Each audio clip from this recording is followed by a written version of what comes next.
Welcome, everybody, to another episode of Insurance Tech Webinars here by Accelerated Automation. I'm Mariah Gates, your host. And we have John Henson here with us, our panelist for today, who specializes is a TCPA lawyer and specializes really in helping insurance agents stay compliant. This is one of those areas of law that you just don't want to mess with, right? I mean, as I've gone down this journey over the last couple of years, learning more about it and how it applies to what we do with automation and outreach, it's a little scary. So John's here to help us all be a little less scared and a little more informed, so we can protect our businesses as well. So thank you so much for being here with us today. Oh, glad to do it. I don't want people to be scared. I want people to walk out of here not scared, but I want them to walk out of here with some tactical things that they could actually do today to make them less scared, right? So, but all that being said, yes, there is significant penalties for messing this up. Yeah. And so now that I've been working with agents for the last 7 years, I've actually come across two agents that shared their story with me who actually went through lawsuits due to TCPA. One of our agents received a threatening letter from the FCC. We actually thought it was like spam or something at first, but it wasn't. It was legitimate. And he was given a chance to right the wrong without penalties. Thank goodness, of course. But the two agents who shared their stories, it was crazy. One agent had to spend over $220,000 to settle to get out of that litigation. It was a mess. Yeah, and that's part of the problem, right? Is that the TCPA protects consumers against unwanted phone calls, right? And that has, in the statute, there's a $500 per call penalty, and it's up to $1,500 a call. So it becomes very easy for the plaintiff's bar to come in and say, hey, you made 10 calls, you owe us $5,000, right? And I don't want to use the phrase cash grab, but sometimes it is a cash grab, right? And if you're buying leads or making a lot of outbound calls, those numbers add up very, very quickly. And your risk adds up quickly, and to defend that becomes very expensive. Like your friend, I mean, that is 220 is a big number, but it is not the biggest number I've seen, right? So like it's what we want to do is make sure that you don't have to do that, and that you're doing things compliantly and in best practices for sure. Yeah, and that's not what they tried to get from him. That's what he settled for. Yeah. So they asked for significantly more. So yeah. Sure. So anyway, so I'm excited to get into this. I'm so excited that you're here. Let's start off like basically talking about, like what are people doing that's leading them to getting sued? Like what's happening? Yeah. So I think the first thing to understand is not only just the statutory penalties, but what does TCPA cover, right? And I like to say there's two buckets, right? There's what I call regulated technology, which is what technology are you using to dial people? And that has certain requirements. And then the DNC requirements, which are do not call requirements, which limits how you can call customers, right? Or excuse me, consumers. So on the regulated technology, it's really two sections of that. It is automated telephone dialers, right? So robo-dialers are generally, they're not prohibited, but you have to have prior express written consent for marketing calls, right? So for an insurance group, basically anything that's not your premiums due tomorrow is going to be a marketing call, right? So I like to say an informational call is a call about money someone has already spent. A marketing call is a call to trying to get them to spend additional money, right? So even your premiums due tomorrow, call us to see if you can save, bundle and save, right? That's a marketing call. I want you to spend additional funds, right?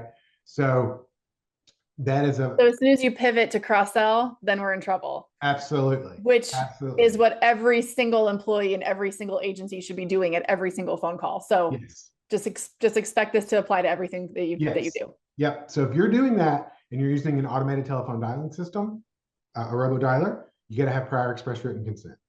If you are using ringless voicemails, right? So you're going to go drop a voicemail in all your clients' voicemail box, that is a need prior express written consent for that. And the one that's emerging is the use of AI voice, right?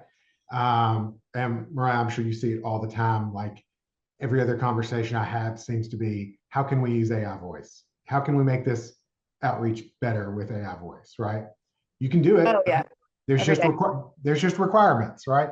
So that's the regulated technology portion. What about texting? I want to touch on that too. Does texting fall into that? Yeah, that's a great call, and I always forget to say that. As of right now, in TCPA in the United States, the majority of the country considers text and calls the same thing.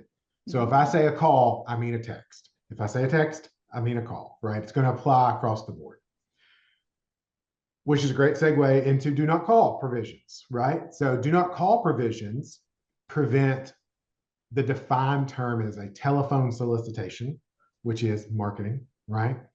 You cannot send a telephone solicitation call or text to someone who's on the DNC list without consent. Or the other area that this applies is it's established business relationships, excuse me, EBRs, right? You may hear the word EBR thrown around sometime. Basically, it's existing clients. There's two kinds of EBRs.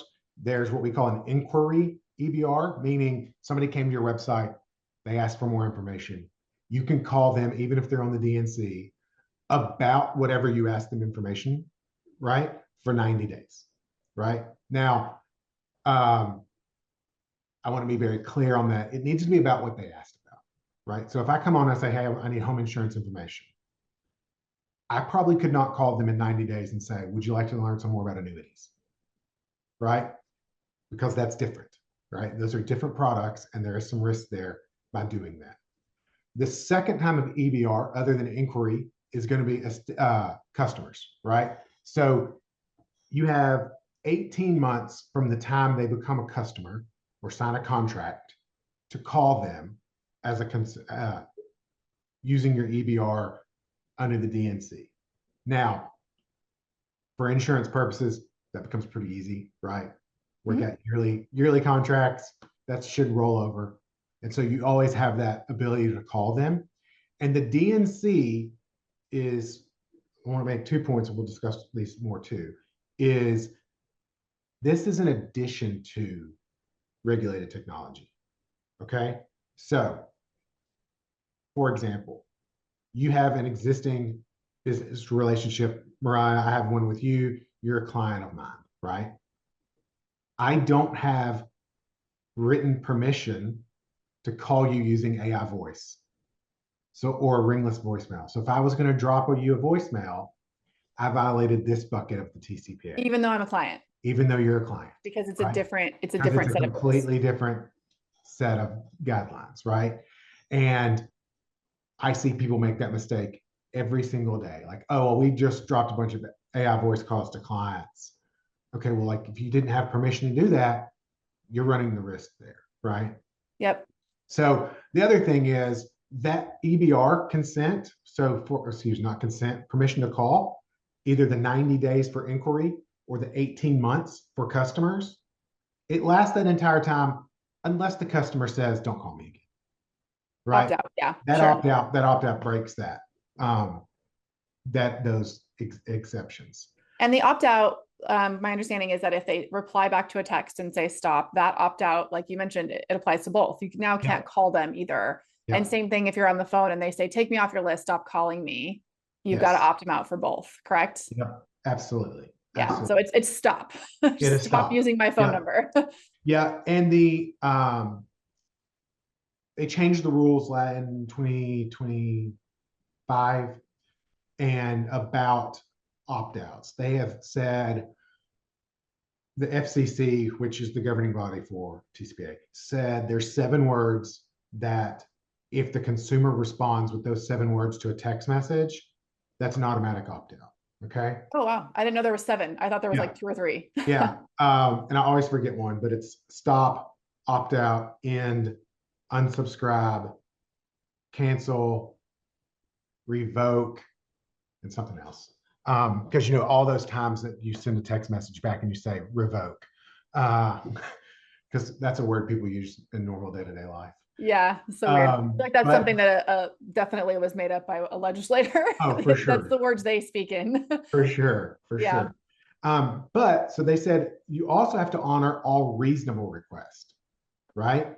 So, which then you have to, the problem with that is it becomes your responsibility to prove that it's not a reasonable request, right? So, Interesting. if I text back and say, stop, that's a stop. If I text back and say, you're killing me with all these calls, is that a reasonable request to stop? The customer probably thinks so, right? But let me ask this. So like when it comes to those conversations, because I've received text messages like this myself from tons of people in businesses. If they say something like that, can you confirm back? So can you say, do you want us to stop communicating with you or put you on our do not call list? Like, would that be a violation to clarify and then opt them out? Yep. Yeah. And the FCC addressed that. Like you can send one confirmation text. Okay. And if they don't respond, then you have to assume that it's an opt-out. Got it. Right. Okay. We have a question in the chat actually, which I think it actually applies since we're saying reasonable request. What about email? Like, so what if they unsubscribe from an email, but don't necessarily say like, take me off your list or something like that? Like, is that also a request? Yeah, that's a good question. And that is one that reasonable minds can disagree on. And some of it goes to context, right? If you got an email back from a customer and they just said unsubscribe, I would tell you to unsubscribe them from emails, period. Right, of course. If they said, I hate you, you guys are criminals, and I never want to hear from you again, probably just take them off your list, right? Like opt them out of everything. just those people are gone, move on, right? So I think you've kind of got to look at the context there. But what I would call a generic unsub, I wouldn't worry about the calls in the text. Okay. And vice versa. If I'm generic unsub to call or text, I don't necessarily have to take them off the email list. Okay. So it's one or the other. Yep. So we have a follow-up question to this, which is great. So if they opt out, okay, Yep. you get awful, stop calling, stop texting me, right? We've established they've opted out, but they're a customer and there is something related to their policy. Are we now, because in insurance, obviously the carrier is the one who's required to send all the requirements out and legal notices. So as the agency, should we stop notifying them? Like if their policy is going to cancel and we're aware, but they've opted out, should we just leave it to the carrier to communicate with them? So that's a great question. Part of that rule that they changed last year had a large section about what happens when you opt out of an informational versus opting out of a marketing, and when is it a total opt out. That entire section has been paused until next January. It probably will get taken away, really, for this exact scenario, right? Also, the FCC got a lot of pushback from insurance companies, a lot of pushback from banks, right? Because of same thing. I would tell you, if someone opts out, opt them out of marketing text or calls. I would feel fairly comfortable still sending informational text. Okay. So Also, probably, I mean, what it sounds like to me, I know TCPA is a pretty hard and fast, but if you could make a case that this was sent for the benefit of the client with no marketing attached to that, your policy is going to cancel, you will be without coverage. Yep. There's a likelihood that's not going to bite you. Yep. So again, we want to make sure it doesn't say, hey, call us to see if we can save you money, right? Yeah. It's on the end of that. Yeah. Like there was a great case from, I think it was Rite Aid or CVS or Walgreens, like one of the pharmacy companies, right? And they sent out two texts, and one basically said, your prescription's ready. And the other one said, I think it was CVS, your prescription ready, don't forget to use your extra rewards. And the court said, because you've said your extra rewards, or it was join our extra rewards, actually, is what it said. Join our extra rewards. That is, you're trying to get them to spend more money on top of the reminder, and therefore that's a marketing text. So again, just be very careful what you're texting about. It's amazing. And this is something for everybody watching or listening to pay attention to. A lot of people are using AI to create your messaging. And I get that it's fast and it's easy, but things like this, the words that you say not only matter obviously in this situation where you're trying to kind of double up, but it also matters like in your email and spam, like where it's going to pick up and think these things are spam. So while copy is getting much simpler to create, it is still complex in what you should and shouldn't use. So kind of keep that in mind in general, make sure you have that. Never create anything with AI that you don't read through first before you send it. So you still have to definitely have human in the loop with this type of stuff. Yeah, and that's such a great point because the court's not going to look at what your prompt was. The court's going to look at what you sent to the consumer. Yeah, and there's bots now today that will do all of this. These are companies that I really avoid for our insurance clients because of the risk. Where we get asked all the time, like, oh, there's this AI that I can overlay in between my text messages and I'll read the text message and respond back to the client. And I'm like, okay, that sounds wonderful. But what if it starts to hallucinate? Like, what is it going to say? Right. How hard are those guardrails? So it's tough client communication. And we do so much that's so regulated, even just from the insurance side, right? We're giving advice and answering questions that can't be done by a bot either. So be careful with that. Yeah. Yeah. If you've paid any attention, I think, or maybe it's just what my algorithm's telling me, like this is a real issue with legal, is like people submitting cases and stuff that have made up citations and laws. And I saw there was a video in front of the Supreme Court of Georgia, and they called out the lady. It was like, you made up quotations from cases that don't exist in your documents. Whoa, because they're using AI. And yeah, exactly. Wow. So it was wild. Anyway, that's a tangent there. That's crazy. Anyway. So these are some of the things that agents have to pay attention to. And Yes. I do want to go back and make a little bit of a distinction because you said automated telephone dialing systems. Yes. So, and that's where this kicks in. But what if I'm an agent? I don't do voicemail drops. I don't use AI calling. I just text people and call them one at a time, one-on-one. Does that make me safe? Yeah, it does. You still have DNC problems you have to worry about, right? But you've taken yourself out of that regulated technology bucket, right? So the phone, if you're running your whole business off your cell phone, right, which many of us are, then you're probably okay. So does it depend on like the system that I use at all? So like if for example, like here at my company, we use RingCentral, right? It has the ability to do a dialer, but we don't use a dialer. So if we don't use it, are we good? That's a great question. So there are some cases that say even the capability of the system is enough to put it into an auto dialer. So what does that mean? If it's a feature you have access to but you don't use, there's going to be a question there. Now, if there's a feature that the company may offer as like an add-on, right, but you haven't paid for that add-on, then there's still a question there, but it's less likely, right? Yeah. So if the company separates the tool through another subscription, you're a little bit more safe, but we'll still have to address it. But if it's part of your tool, it's included in the service you pay for, you should probably, would you say, err on the side of caution and just assume you're at ATDS? Yeah, I would. Yes, I would also reach out to my dialer company and ask for some of their opinions and what they're seeing, because that happens a lot. And I will tell you this, every reputable dialer that I've dealt with, right, can speak to this. They may not tell you the answer, but if they can speak intelligently about it, like, then you can make your own decisions with the information they give you, right? Mm-hmm. I have talked to dialers that can't speak to it at all. And if your dialer can't speak to it at all, you probably need to look into something else, because if they don't have that basic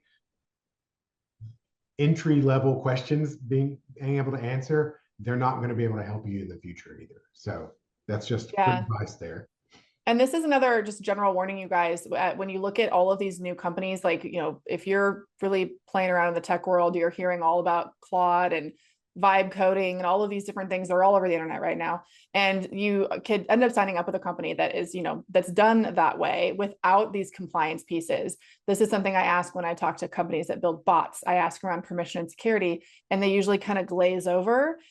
Just like John's saying, if they can't talk about TCPA, that's because they don't know what they're doing. And it's not a company you should put your business in their hands. You don't want to do that. So make sure you are being careful. There's so much more to these technologies than just the tool and the features.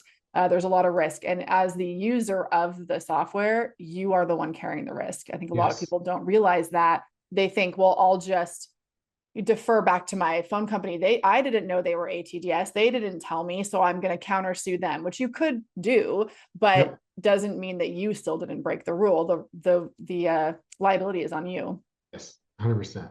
And that goes double for AI voice technology, because it's getting spun up so fast. And every single day I get an email from someone, hey, I have a new AI voice technology. I'd love to talk to you about it. And like, please ask some questions of these people and understand what they're doing before you sign up for their platforms. Yep. There's some very well, first of all, I agree. I get the companies that are reaching out. Hey, we want you to recommend us to insurance agents. And I'm like, whoa. They're a dime a dozen right now, you guys. And the big players in the space are also rolling these tools out as well, but they are slower to market because they are having to check all these boxes. So think about that as well. Like, this isn't going anywhere. Voice AI is going to be part of our lives. But the regulations are going to keep changing. Has there been any other adjustments to voice AI, or is there anything that you see coming from the regulation side? Yeah, I think we're seeing it.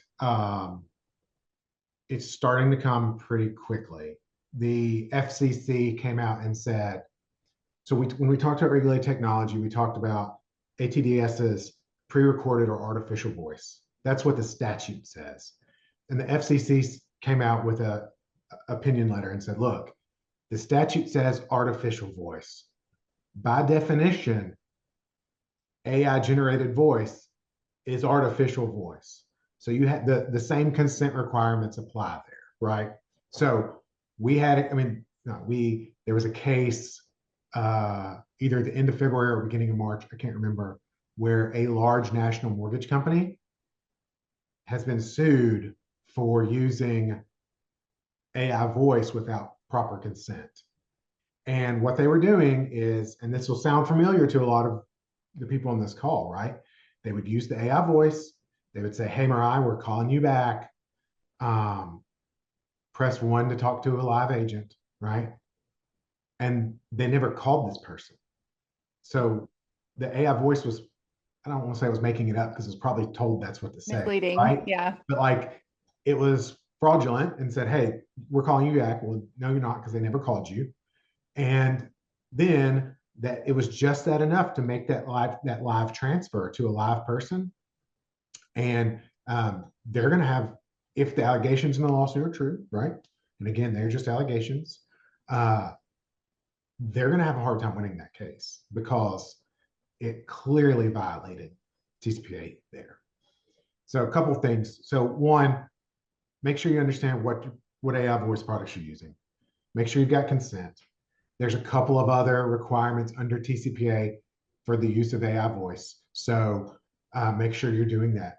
Some of it's super easy, right? It's like, hey, you probably need to tell them that this is a recorded line. You need to tell them that who you are, phone number, all, like this is basic blocking and tackling for outreach stuff. But again, if you mess it up, it can have bad consequences for you.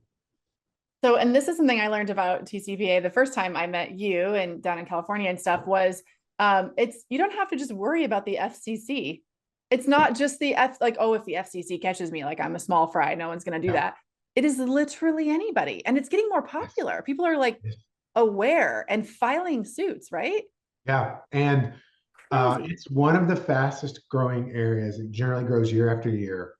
But the thing that's really disturbing to me about it is last year, I think it was 40% of all TCPA cases were filed by someone who had filed a TCPA case before. So they're like repeat offenders. They're Yeah, so looking like for they are people. a professional offenders. Yeah. Wow. So that, and again, that's why, and we could talk a little bit about this too. It's like, I call it list hygiene, right? We want to make sure that we have good list hygiene. We're scrubbing against the do not call list. If we're going to do some cold calling, we're, if you're using old phone numbers, right? Like, oh, I have phone numbers that I haven't called in 3 years. I should probably call them. There's another service called the reassigned number database, right? Mm-hmm. So many phone numbers change every year that like that's not going to matter. If John gave you permission to call me at 1234 3 years ago, but that's not John's number anymore, and you call the person at 1234, that's a potential violation, right? Yeah, they didn't opt So, in, so they own it, but yep, someone else owns the number. exactly. And then the other thing that you want to do is, especially if you're calling at large scale, is repeat number, excuse me, not repeat number, we just said that, the repeat litigator list, right? So these are people, that 40% of people who have filed lawsuits, there are companies out there who take their phone numbers and put them in a list, and you can scrub your list against those numbers to make sure you're not even calling those people. Wow, that's crazy. It's like catfishing, right? Like they're like, I'm gonna be Yes. reach out, and then they're trying to figure out if you break the rules, and then they'll follow suit Yeah. after you, so you can protect yourself from those people. Yeah. There's one guy who has admitted in court that he has over 1,000 phone numbers. Wow. Yeah. Okay, well, so AI was at the end of our list for this Yes. webinar. It really was. We jumped into it so fast. It's okay. So we have some questions in the chat, which I want to get Yep. to you guys, but honestly, this next area is going to answer a lot of this. So let's talk about lead vendors and like getting leads. So from vendors, but also like, we want to hit on like kind of creating your own. And then, like, I think the hard one for all of us to wrap our head around is like, when we just like meet people, right? Insurance agents network all the time. So you go to a, BNI event and you meet somebody and you exchange phone numbers and now you reach out. Like, are you supposed to, can you like text them to get them to opt in or send an email? Like, you know what I mean? So how do you do that in person? Let's talk about like getting it and how we get it and who we get it from and what we should do.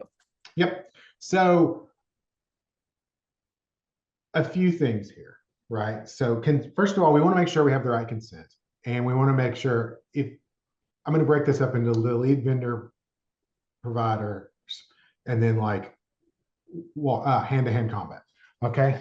So Hand-to-hand combat. Give me your phone number. exactly. So lead vendors, you want to do a couple of things. One, you want to understand what their consent language is, and you want to understand the flow that they're using, because you want to make sure that whatever flow the consumer is going through meets your needs, right? Because if you come to a lead vendor and they say, hey, we'll sell you new leads every day for $3.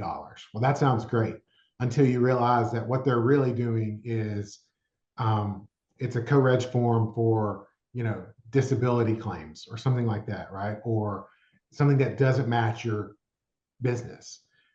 That those become harder, right? Because one of my like compliance takeaways is going to be, you want to make sure the consumer never says, why the hell is this person calling me, right? If you can avoid that, then like that's like a large chunk of your problems go away. So what does that mean?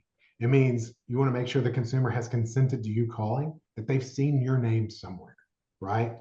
That is an area that we see a lot, is just generic consent forms of like, thanks for visiting insurancedeals.com. It's okay for us to call you, right? Or we'll reach out, something like that. Like that's not going to be sufficient. You want to make sure that you're identified. You want to make sure that that the consumer knows you're going to be calling or texting them, right? And then you want to make sure that you're calling and texting them about what they signed up for, right? Again, going back to like, if they signed up for pet food, you don't want to call them about life insurance, right? Mm-hmm. So those are some of the things that are there. I like to tell people too that like what you're really doing is you're betting on your lead provider's compliance program, because that's what you're doing. So how confident are you that they're that their compliance program is good. Now, can you get indemnification from these companies? Yeah, right. Like I dealt with a insurance agent the other day, and we went back to the lead provider, and they said we'll handle it, and we signed a release and moved on. Right. Oh, wow. So they're taking responsibility in that case. Yeah, absolutely. Mhm. That becomes harder to do when you're dealing with someone in their mother's basement, right? Or someone in Bosnia, which there's a famous case about that, right? That so like you have to understand, how would I collect from this person if something ever happened too, by the way, right? Are they going to have the money to pay me, right? Full disclosure, I was at Lending Tree when we bought Quote Wizard, so like I know the Quote Wizard people very well. I wrote that down, Quote Wizard lawsuit, because there was a big one. There was a big one, right? There was a big one. And part of that was kind of what we talked about, right? They couldn't trace back the leads. And you as the caller are going to be the one responsible for making sure those leads can be tracked back, right? But Quote Wizard's a big company. They have money. They stand behind their services, right? So that's the kind of thing you want to look for. So let's talk about like people in your town. Okay. The real truth of this is the people in your town, see in here, our plumber, our lenders, our realtors, right? The TCPA risk is not that you call someone you shouldn't call and they get mad. The risk is you called 100 people you shouldn't have called and they're mad, right? So what do I mean by that? It's like we talked about. We have the statutory damages of up to $500 to $1,500. Worst case scenario, Bob the builder gets pissed off at you and sends you a letter and said, you called me 3 times. I didn't want to call you. You owe me $1,500. Fine, Bob, whatever, right? Mm-hmm. That's not going to turn into a $50,000 lawsuit, right? So now, also, these are professional relationships. Very few professional relationships turn into TCPA claims. They know you, they've seen your face, exactly. They've talked to you. Exactly. Likely a little safer. Yep. So is there risk? Yes. Can it be mitigated? Yes. Right. So that's one thing. Again, the main thing there is are you marketing to that person? 2, or is it informational? Right. What does that look like? Right. So again, this is why this marketing informational distinction, especially in insurance, is so important. Right. Yeah.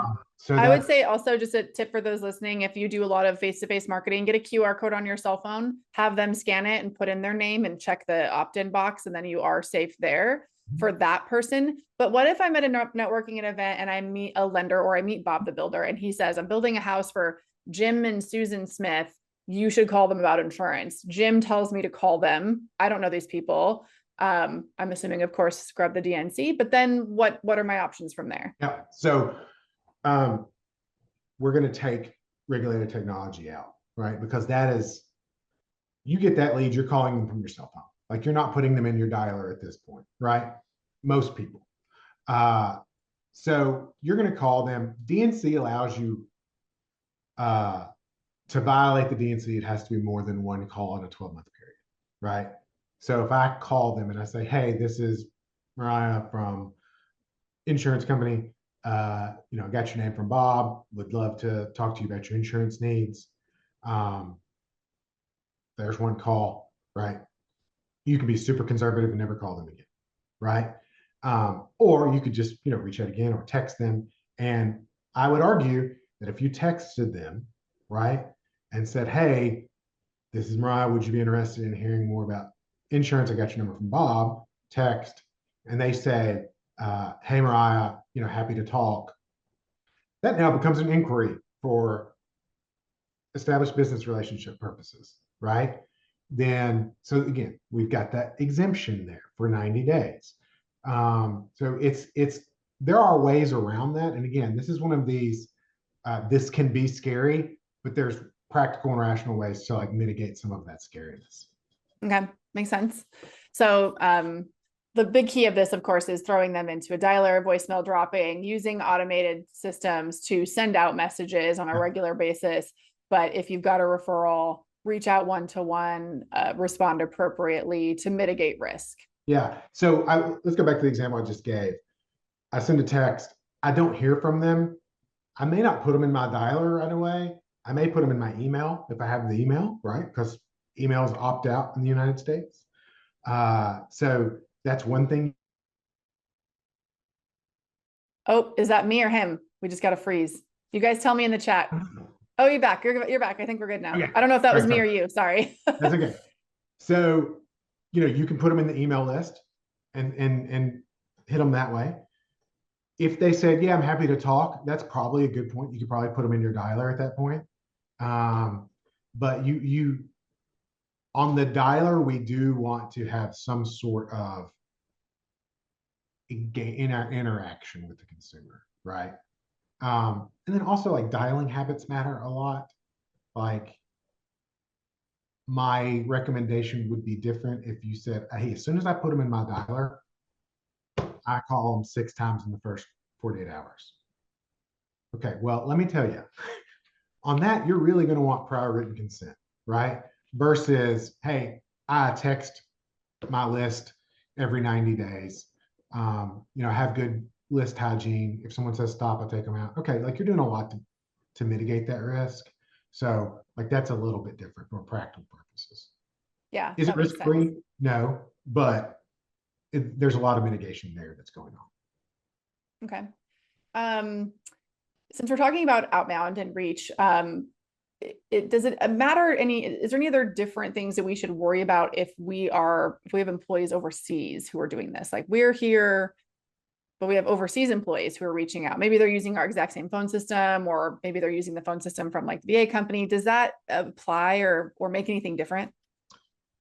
So in that, if you came to me and said, hey, this is what's going on, my first thing is let's dig into that phone system, right? Especially if you said the VA team in the Philippines has a different VA system, call system. Okay, great. Let's figure that out and let's see where that lands on our regulated technology risk spectrum, right? Because at that point we may say, okay, that's probably that could be an ATDS. To mitigate that risk, we really want to carve out the people in your list that you have good consent for. Okay, great. So that's the first thing I would do. The second thing I would do is make sure that we're calling in the proper times, right? Because not only does the national DNC have time zone restrictions, there are certain states that have stricter time zone restrictions and calling restrictions. So make sure you're following those. The third thing is, and this is a great question too, because this is something that I see people mess up a lot. Especially if they're on a different system, you need to make sure that their system communicates well with your system, because if Bob tells your VA, don't call me back, and that doesn't make it to your system, and you call Bob, now you've got problems, right? Opting out. Okay. Yep. And I would say too, like that's just anytime you're adding on to your system of record, right? Because this has come up a lot lately with AI voice, right? You see a lot of companies say, oh, we sit on top of your CRM, right? Okay, that's great, but does it talk to my CRM, right? How is it writing to it? Because most of them don't at all. Exactly. How is it writing to them? It's not. Or not very well. Yeah. So you've got to make sure that there is some communication between the systems there. And you're well aware of that. So because that is an area that I see people mess up all the time. Okay. So making sure that wherever you're getting these communications from, it is syncing back to a source of truth, so that if they opted out somewhere or with somebody, the ultimate opt-out is in the system that could potentially send anything automated that would generate that. And this is where we see a lot, with insurance agents that have really large tech stacks, lots of systems. They have a separate system for voicemail drop. Maybe they're buying an AI voice. They've got an automated texting. Those people that use like Go High Level, they'll use, different plugins for texting so they can send like a blue text instead of a green text and all of these things. But if you don't have a source of truth for that client for the opt out and it happens in one place and not another, now you're in trouble again. Yep. Makes sense. So we talked about where leads are coming from. We did have a couple of questions in the chat, so I want to just check and make sure we got all of those. We talked about the referral partners. We've got that one addressed. And then the question that Steve had was about companies like generic okay to call statements. So this goes back to lead vendors, I'm assuming. And I had a follow-up question on this as well, so we can get both of them. Generic opt-in, but do I, as the agent, also need the record of the opt-in? Like, what if I get sued? How do I get the record from the lead vendor that they actually gave permission? What would that look like? Oh, that's a great question. So this is kind of like, goes back to, this is another weird quirk of both our industry and how the TCPA is written, right? So the TCPA puts the onus for all calls text on what they call the seller. Okay. The seller is not the lead seller. It's product the person seller trying to sell something to the consumer, right? The insurance agent. Yep. Yeah. So the agent is responsible for consent records and record keeping. Also under the telemarketing sales rule, which actually doesn't apply to insurance agents. Probably. There is a concept called the consent record, and it's like 5 things you need to keep for your consent records, right? So it's one is time and date of the consent, name and phone number for the consumer, where did they see the consent language, right? And what does the consent language say? Okay. The 5th thing is not applicable here. It's regarding billing. So I use that as my guardrail because TCPA doesn't say, hey, you need to keep these records. What it does say is that there's a 4-year statute of limitations, right? So meaning every call you've made since March 19th, 2026 can come back today and say, you need to show me where you got my consent. So 4 years back, Yep. everything from 4 years back to today. Yep. So what should you get? Okay. Well, there's a few ways to skin the cat, right? There's third-party software that you can get. Active Prospect is probably, I had someone refer to them as the Kleenex of lead consent because it's the brand name, but everybody knows what it is. So that Active Prospect trusted form is good because it's got those elements, right? Like it's got the person's name, it's got their phone number, it's got the consent, and it's got where they saw the consent. There are other options out there. There's also homegrown options that I've seen that do work. You can also piece it together through various parts of your systems, right? When I worked at LendingTree, like that's what we did for a part of it, right?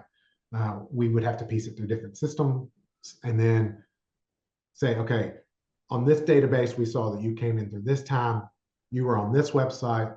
We know this website has this consent language that we keep over here. We can pull them all together and then send them to you, right? So that form submission is kind of what you're talking about, where they've gone somewhere, they've put in their name, their phone number, they checked a box. There was a terms and conditions, a privacy policy. I know one of the things we had on our agenda was the default box check. Don't do that. Like if you have a opt-in box, you can't default it. They have to click it. And then where is that stored? Usually on a website or something like that, right? That has like metadata or some data in there about the entry. Yep. And then so again, I see that the question there, or now you can use Active Prospect, which is the company. Their product is Trusted Form. The other big one was Journia /Lead ID. Active Prospect just bought them. So active prospect is the place to go if you want the Kleenex version. So but getting all that information in a way that I always tell clients, like, I don't care what you use, I just need you to be able to get it, right? Well, and that's the key piece. So I've had so many people that have asked us, well, can we text somebody to have them opt in? So can we send them a text, like we get a new lead and say, hey, to opt into texting with Gates Insurance Agency, Yep. reply start. So first of all, is that okay? Yes, if you can keep the record. Okay. And you can Right. say, And that's my second yeah. piece, right? So people ask us that and we're like, well, we don't advise it because that is now your record of opt-in. So you've got to go find that text message that they opted in if it's ever requested. And most phone systems don't keep things for 4 years. So you might have the record in your CRM. So you're going to go look for that. And then what if you change phone systems, if you don't have the record being backed up in your CRM? So this is why when we get the question, we're like, okay, but not a great idea, especially if you're doing high volume. The form, though, you could pull all your forms from that submission, every single submission, and have it in one place for all of them if you're, doing it in the right way. That's easy to grab. So think about, if you got sued by these people or something, trying to go find all these text messages, talk about a nightmare. Yeah. Now, exactly. And one thing that I have seen, I know there is a company that does this. They have built out a system for texting that it's like, hey, if you agree, click this link, and it goes to a form essentially that retains all that information, right? So there, again, multiple ways to skin those cats, but we can get there. Yeah. And there's another question from the chat, and I think I know the answer, but we want to make sure everyone knows the answer. What about verbal opt-in? So I'm on the phone. Hey, Mr. Customer, would you like to text with us? Yes, I want to text. Let's pretend that's recorded and transcribed and it's actually documented in my CRM, which is not always the case, but let's pretend that that's the best case scenario. Does that qualify? No. Unfortunately not. That in and of itself does not. So how do people do that, right? There's a couple ways. You can say, great, I'm going to text you a link right now at this number, right? Now, can you say, and you'll hear this on calls, right? Hey, thanks for calling. Is 1234 a good number to call you back on? Yes, it is. Like that. That is a verbal consent. However, that's going to be limited to the transaction they're talking about. That is not enough to put them in your system and tell them about all the great deals you have, right? So that is, again, one of those areas where information on marketing text or calls matter. So okay, those kind of things are able to do that. We had a couple other questions in here, which I think are good ones, and we'll keep doing questions. So if you guys have more, please type your questions in. We've hit on the majority of the topics we wanted to make sure we got to today. So one question was around recording in one-party consent states. My advice would always just best practice, disclose everything's recorded, but what, from a legal perspective, is there risk? 100% agree with you. I see the question, yeah, and I know you're in Colorado. However, what if I'm moving to Colorado from California and I call you before I move there, right? California's two-party state. Or if you call like a California phone number, just in general, right? Does that then apply? Yeah, it's where the parties are located. Okay. Yeah. So, yeah, I would just say, hey, this is a recorded line. That's an area. So it sounds like in general, just over disclose, like over disclose and over collect opt-in, just to be careful. Yeah, and I may be biased because this is what I do and I'm very cynical. But like, I think a lot of people are desensitized to those kind of disclosures anyway, right? So, oh yeah, everybody has them. Yeah, so like I don't think you're going to see a significant drop off there. But that's just me, and happy to be proven wrong. But, John, you live in this world, right? Just like insurance agents live in the insurance world, and we don't walk around with crappy insurance coverage. We just don't, because we see it and live it, and we know how it happens and how it affects people. So your experience in like seeing this, destroy businesses or put them under, or, push people into bankruptcy, or just cost them a significant amount of time and money. We might not see it every day or feel like, oh, it's never going to get to us. But our clients at an insurance agency could say the same thing back to us. Yeah. Well, you see all these claims because you live in that world, and like, it's never going to happen to me, so I'm going to buy crappy insurance, right? But that's not a way to think about a business that feeds your family and likely many other families and serves your community. We can't just kind of put our head in the sand and be like, it's not going to happen to me. This is something that you got to pay attention to. And it's also not going to slow down. Like in the age of AI, this is just going to get worse. It's just going to get so much worse. You have no idea. So two things I'd like to say about that. And then I'll get off my soapbox. One is, one of the byproducts of AI voice becoming more and more prevalent is you're going to see more and more spam from AI voice. The carriers and regulators will get better at identifying those and blocking them, but there's going to be good companies making good calls that will get caught up in that byproduct, right? Mm-hmm. So you want to make sure that you're not doing things that will get your calls and text marked as spam likely. The second thing is, and this is a personal thing, the amount of garbage demand letters that I see that are clearly from ChatGPT, that like I have clients that are having to spend money on to get them resolved, is amazing. Like, so you have someone saying, going to ChatGPT, I keep getting spam calls. Can I sue this person? Yes. You want to make a TCPA claim, and it's da da da da da da. And then they immediately get a letter. Like, it is ridiculous. I had a client who, wow, there was some issues, and they like agreed to a very small number and said, would you go away for this number? And the guy said, oh, well, I've also learned about the Kansas law, so now you owe me $50,000. And like, I'm sitting there going, this isn't applicable. Like, that's not how this works. And I just had to tell my client, I was like, look, like, here's the thing. Stick with the small number. Wait him out. He's not going to do anything, right? But like, it's just like, oh God, it's awful. It's awful. It's the worst thing. It's just like, and I'm sure insurance agents deal with it all the time. Like, ChatGPT says, I don't need that much insurance. Okay. Yeah. Yeah. Right.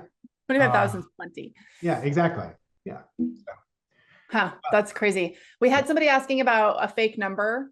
So like if somebody is, maybe this goes back to the people that are trying to sue you, right? Like filling out forms with fake numbers and things like that. How would that affect a business? Yeah, I think a couple of things there. One is, this is why it's important to pay attention to your do not call responses, right? Of like, if I text you and say, hey, Mariah, great deals on whatever, right? And person texts back and says, this is Mariah's number. Take them off that list, right? Mm-hmm. Those things. And then you want to keep scrubbing the list and seeing where those are. I have some clients who scrub every number against the DNC, and then they manually review flags, right? Like, oh, this is Mariah's number's flag, but no, I know this is Mariah's number. So like, I can ignore that because I've got consent from her, right? Sure. Versus, oh, this number got flagged as a DNC. Oh, I bought that from a lead generator. I've actually never talked to that person. I probably should take them off the list, right? So again, there's some risk management mitigation things you can do on that to make sure you're clear. Okay. All right, guys, let's see if we have any other questions in here, because we're going to start to wrap up in those last few minutes here of the call. We had somebody ask if there's sample consent forms.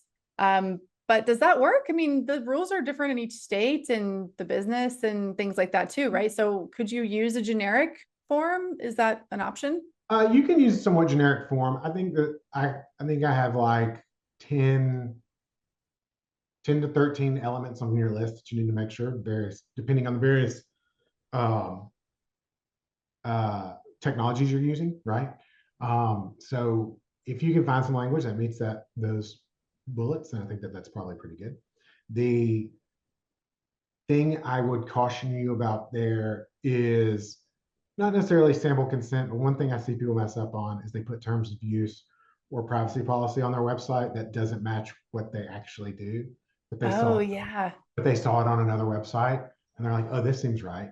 Like if that's not matching what you actually do, you could be worse by having that language on there. So That's a good point, because we've seen some phone companies now creating landing pages like to get through the TCPA registration process for the texting, and they're providing that information, and a lot of times the business owners don't even read it. So yeah. if you had somebody else create your consent, your terms and conditions, privacy policies, but you're not following that process in practice, then that's a big risk as well. Yeah, absolutely. Interesting. Yeah, we've seen a little bit of that as well. So we've been asked if there is like information on this. So if people want more information, and we also need to talk about like what you do for, you know, agents and like, and that kind of thing. But where do people find you? Where do they get more information, first of all? Yeah, so I am very active on LinkedIn. It's John Henson, this face, for better or for worse. And then I have a website, henson-legal.com, which I write a blog at least once a week, depending on what's going on in the news. I also have a newsletter there that I send out once a week of talking about these various topics. I think today's newsletter will go out this afternoon. It's about the AI rule and how it affects insurance and lenders in Colorado, because they just they're trying to change their rule.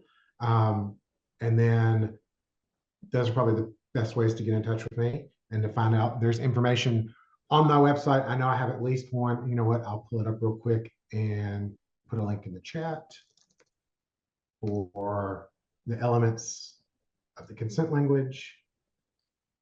And we'll have this recording on my YouTube channel, you guys, and we'll have all John's contact information in that video as well. For our newsletter subscribers, they're also going to get a copy of this video and all his information. John put his website link and the information into the chat for those of that are here live. So you can go ahead and click on that. And John, how do you help insurance agents? Like, what does it look like if somebody here wants to work with you and make sure that they, you know, can sleep sound and market freely and all those fun things? Yeah. So I help clients large to small in this area. And for insurance agents specifically, if you are buying leads or making calls at a large volume, we should probably talk. I have a package that I do for clients that's a fixed fee. You would have your consent language reviewed, your terms of use, your privacy policy reviewed, lead vendors reviewed, and kind of like risk mitigation steps, and then a go forward plan as well. So you know that like, okay, in the future, if this, then I need to make sure I'm doing that. And if that, I need to make sure I'm doing this. And we can, you know, if you have any questions, feel free to reach out and I can talk you through that and we can see if we're a good fit for each other. Yeah. And you guys, I can tell you that you know, John has a great background in this and is really an expert, but also is very affordable for the average insurance agent, right? So the very first TCPA lawyer I ever met with, like, holy crap, none of my clients could ever afford to work with that firm. Definitely not applicable, but John really does work with, you know, small business owners and is very affordable. And it's just one of those things that you check off. You know, you make sure you get it done. Obviously, the rules change, and I know you can keep working with John. And we all know we've got to have a good team of lawyers when we own a business. I know I do. It's just, you know, good insurance, good lawyer. You're probably going to be in business for a while. And it looks like maybe we have one of your customers here. Yeah. So Kevin says John's the best. I've been working with him since late last year. Highly recommend. Thanks, Kevin. Thank you. Appreciate it in the chat. That was perfect timing. Thank you so much again, John, for being here. You guys watch the recording back on the YouTube channel and reach out to John if you want to make sure your business is protected. Absolutely. Thank you so much. Thanks, guys. Bye.